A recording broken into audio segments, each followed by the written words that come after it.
I still remember the day my grandfather held my hand and whispered, "No matter what happens, this is for you." I didn't understand what he meant back then. I was only 19, too young to see the cracks forming inside my own family. To me, everything felt normal. We were close, or at least that's what I believed. After my parents passed away, my grandparents took me in. My grandfather was a quiet man, but his presence felt like protection. And my grandmother, she made sure I never felt alone. But when my grandfather got older, things slowly began to change. My uncle started visiting more often. My aunt suddenly became concerned about finances, and conversations, they stopped happening in front of me.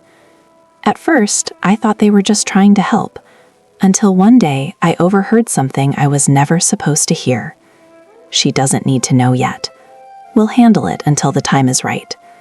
My name was in that conversation, and something in my chest shifted. I tried to ignore it.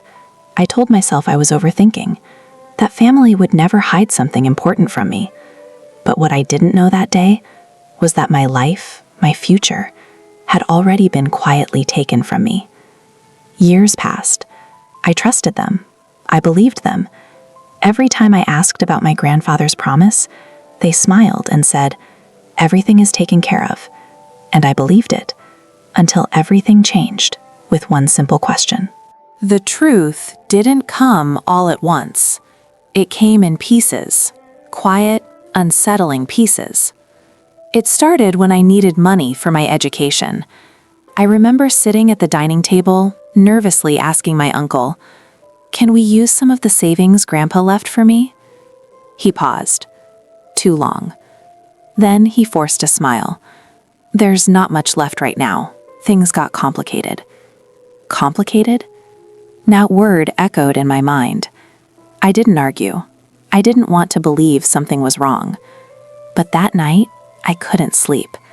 Something didn't add up. Days later, I started noticing more. New furniture in my uncle's house, expensive trips my aunt casually mentioned. Their lifestyle, it didn't match the story they were telling me. And then, I saw the documents. It wasn't intentional. I was just looking for an old file in Grandpa's study. But there it was, my name, my inheritance, detailed records of withdrawals, years of withdrawals. My hands started shaking.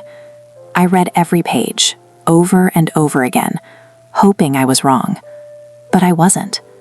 They had been using it, my money, my future, spent, slowly, quietly, like it belonged to them. I felt something inside me break, not just because of the money, but because of the trust. The people I called family had been lying to me for years. I confronted them. I remember my voice trembling. "Why didn't you tell me?" They didn't deny it. Instead, they justified it. "We did what was necessary. You were too young to understand. It was for the family." For the family? I stood there, realizing something painful. I was never included in that family. That night, I cried harder than I ever had. Not because I lost money, but because I lost the illusion of love. And in that moment, something inside me changed. I stopped being the quiet, trusting girl, and I started asking questions. But what I didn't expect was that the biggest truth was still waiting to be revealed. A week later, everything came to a turning point. My grandfather, who had been silent for so long, finally called for a family meeting. Everyone was there. My uncle, my aunt, even distant relatives.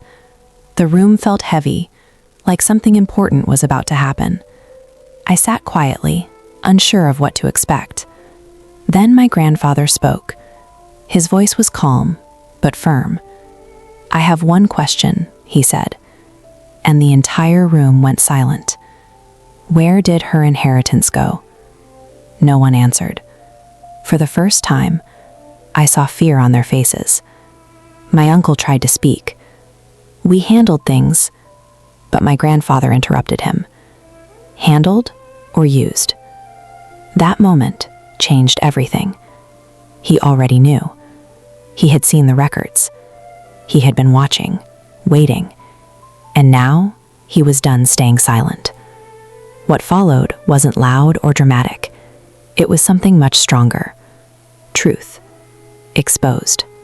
Clear. Unavoidable. My grandfather had already taken action. Legal steps had been prepared. Accounts reviewed. Responsibilities reassigned. And just like that, control shifted. Not through anger, but through accountability. My uncle and aunt didn't argue anymore. They couldn't, because the truth had taken away their power. As for me, I didn't feel victorious. I didn't feel revenge.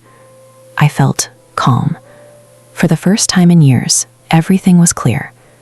My grandfather looked at me that day, the same way he did years ago. And this time, I understood. This was always meant for you. But now it wasn't just about money. It was about knowing my worth, about understanding that silence can sometimes protect the wrong people, and that speaking up changes everything. I didn't lose everything. I lost the people who never truly stood with me, and somehow, that felt like gaining something far more valuable. Because in the end, the greatest inheritance I received wasn't money, it was truth, and the strength to never ignore it again. If you like my story, like the video, subscribe to the channel, and share it.